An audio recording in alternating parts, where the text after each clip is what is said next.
danışır ruhla, deyir, dünyanı necə tərk elədin? Danışır, deyir, valla mən bu dünyada oldum, amma elə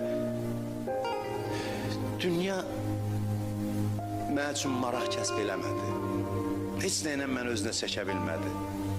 Hikmət-i dünya və mafiha bilən arif deyil.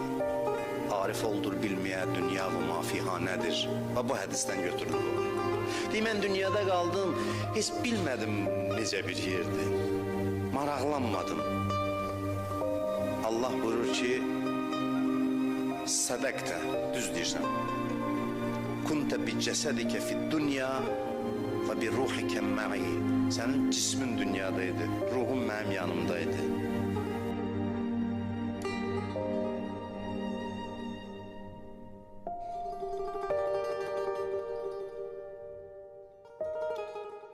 İlahi, mənə qismət elə ki, iki əlimin ikisini də insanlara xeyir çatdırmaq üçün açıq elə. Yəni, iki əlimlə insanlara xeyir çatdırım və mənim bu xeyrimi minnətdən uzaq elə. Sən mənə qismət elə, sən lütf elə ki, mən cəmaata xeyir çatdırım. Allah gərək insana nəsib eləyə ki, insandan kiməsə xeyir gəlsin. Bu, hər yoldan keçənə qismət olmur.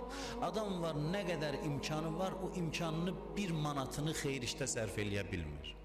Ancaq harama sərf eləyir, özünə sərf eləyir, elə bil ki, yolu bağlıdır. Heç vaxt heç kəsin yadına düşmür ki, gedim buna deyim nəsə.